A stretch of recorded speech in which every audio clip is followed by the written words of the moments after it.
The disease our country is suffering isn't just a series of colds, it's cancer. The patient isn't yet terminal, but it's a long, hard road ahead.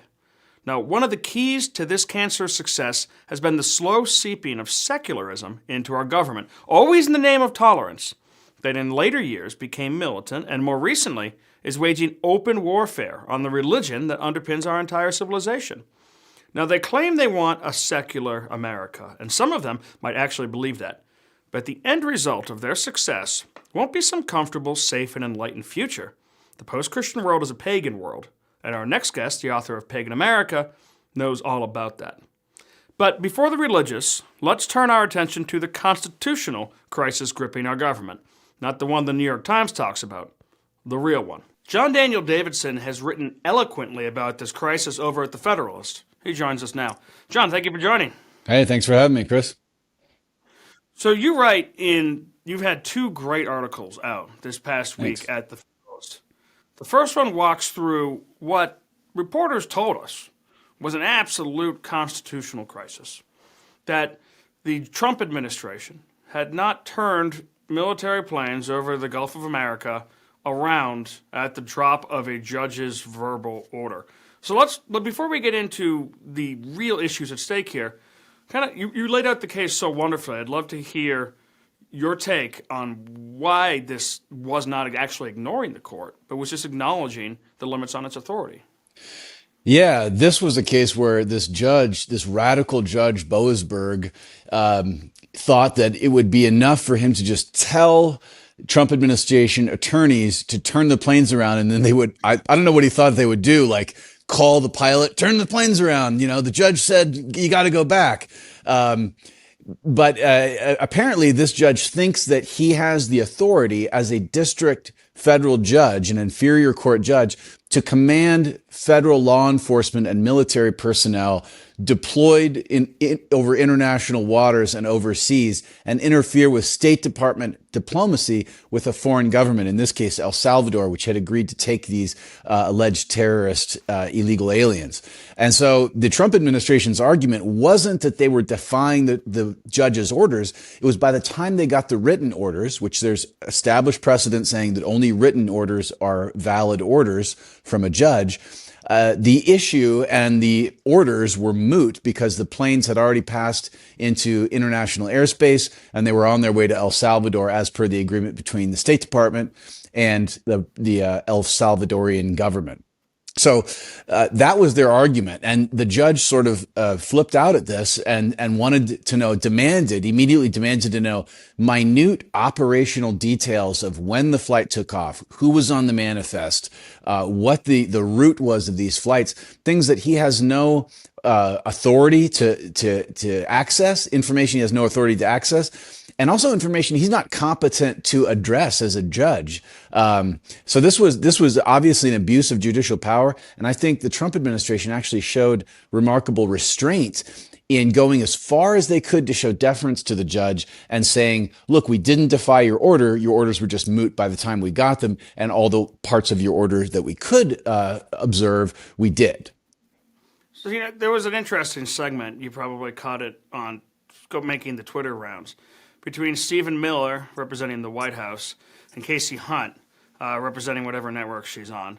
And it was kind of like, it was difficult to watch. It was like watching a teacher try to explain the law to someone who just knew it from schoolhouse books in elementary school. Yeah. She kept on saying, and I actually don't totally blame her for this, she kept on saying, but isn't our system of government that the judiciary tells the executive no and the executive listens?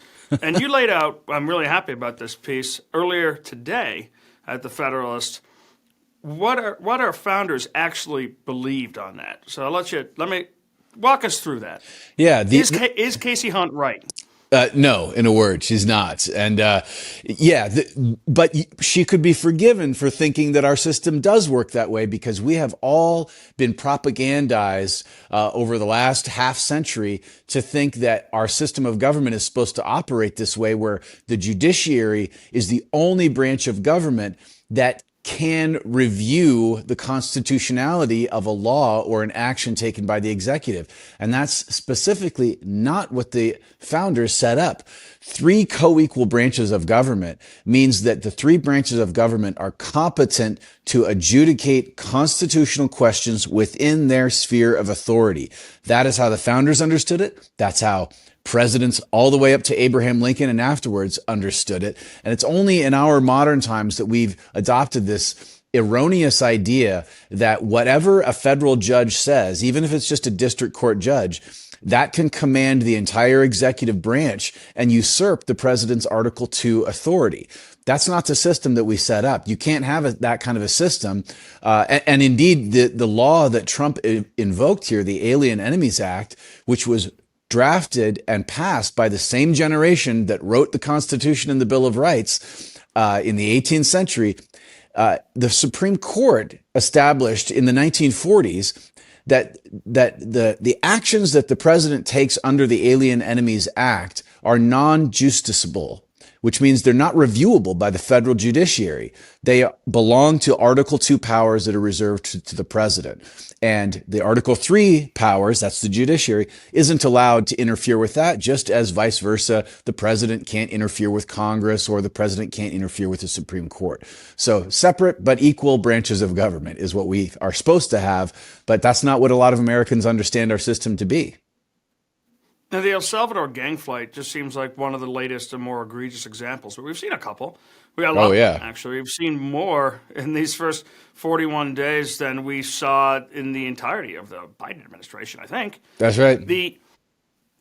So you have judges saying that heads of departments are not allowed to have access to the information in their departments. You have judges saying that the military and the commander-in-chief are not allowed to judge the mental fitness of those who enlist, at least as far as transgenderism goes. You have judges saying that you can't actually hold up money to left-wing nonprofits that was gifted them from the taxpayer by the last administration. And the Trump administration has been interesting on this. He's been very bellicose on Twitter, calling for impeachment. So you had Stephen Miller going out there and being a bit of a pit bull on this issue. But the way that their DOJ has actually argued has been quieter, more nuanced, more deferential, it seems, to the judge. And the president has also promised that he's not going to ignore these rulings. Maybe he'll decide which ones actually matter for him. But what is the path forward for this administration? There's only so many things you can fix at once. They're fighting the deep state, they're fighting this, they're fighting that, they're fighting everyone. How do they actually win on this without getting bogged down? Well, this is the one fight that really matters, because if the Trump administration doesn't win this one, if they don't win this fight with the judiciary and the deep state, which, by the way, that's the same fight. The judiciary is out there right now issuing injunctions and restraining orders on behalf of the administrative state, because Trump is actually trying to take back control of the administrative state from the federal bureaucracy, which operates as its own fourth branch of government. It was actually designed to operate as its own fourth branch of government outside of the political realm. And when we say outside the political realm, all we really mean is not accountable to the voters. In other words, what we vote for doesn't affect what the federal policy is in any of these administrative bureaucracies that are putatively under the executive branch. So Trump has got to be successful in this fight against the judiciary and the administrative state. And I think there's only so much that he can do to be deferential to these judges before he has to say, in defense of his own Article 2 powers as president, he has to say, you know what, this is an invalid order by the judge, and the executive branch under the Constitution is competent to judge the constitutionality of our actions in this case, and we're not going to comply with this judge. I don't know how much more he can do before he's forced into that position. And I think they're trying to force him into that position. But look, this is a constitutional fight that we need to have, because for too long we have deferred to the judiciary as the sole arbiter of what is and isn't constitutional. And we've got to get out of that, because all that means is rule by judges and rule by bureaucrats. And it's funny because Republicans think that they have relied on that jurisprudence in the past to defend them against the worst excesses. But whether it was transgenderism or gay marriage or whether it was Obamacare, it never actually comes through for the American right. It seems to always push the ideas of the American left. Yeah. But there's also a lot of ideas that you've written wonderfully about that are permeating American society and the larger West, and that is secularism. And you've seen this right now. It's actually in full battle in Kansas, where Satanists are trying to hold a black mass on the states at the Capitol, saying that they have a freedom of speech to be there, and they certainly have a freedom to assemble on certain grounds. But they've also claimed that they have a stolen Eucharist from a Catholic church that they will be using in this black mass, stolen property. You wrote really eloquently, wonderfully about this in your book, Pagan America. And what I thought was so interesting about the premise there was that these people who kind of just envision a secular cartoon version of Sweden as what's going to happen after the end of Christianity. But of course, that's not what happens. What follows, and who are some of the people who are pushing this? Yeah, the future of a post-Christian America is not going to be this liberal utopia where we all kind of live and let live, and we have like a libertarian kumbaya, that's not how it's going to be. And we can already see that's not how it is. In the absence of the Christian religion being sort of the basis of our society, the basis of our civic culture and our government and our public morality, something else is going to replace that, some other religion. And what I argue is that it'll be a resurgence of paganism, call it neo-paganism, but it won't be secular materialism. Those two things, secularism and materialism, were aberrations of the Christian West, of Christendom. And as Christendom fades, so will they. And we're going to see the rise of groups like this one you mentioned in Kansas, the Satanic Grotto. All these satanic groups are now cropping up all over the place. Another one is the Satanic Temple. These are relatively new groups, and they explicitly posit themselves as religious groups and do horrible things like stealing the Eucharist to perform a black mass to attack the Catholic Church and to attack Catholic Americans specifically. And I think a proper understanding of what America is and where we come from would have to recognize that freedom of religion, like freedom of speech, has its limits. And the founders who instituted freedom of religion never imagined that it would be used as a pretext to attack what they would have called true religion or legitimate religion. We've lost the language to talk about that, and we've lost the substance of what it is. And so I think we're going to see more things like this crop up, more new religions and more non-Christian religions growing, as indeed a recent Pew study shows, as Christianity declines in America. Now, you see some of this. We do have a state-sponsored religion, and it seems to be atheism, whether it's going after Christian symbols in public. I mean, where I'm recording right now is not too far from the Bladensburg Cross, which was erected by World War I veterans returning from Europe, in the memory of their fallen comrades, in the method that they knew how to remember their fallen comrades, which is a beautiful cross. And the ACLU said that trampled on their rights as Americans, the ACLU's rights, and the people who have to drive by this cross, and therefore it must come down.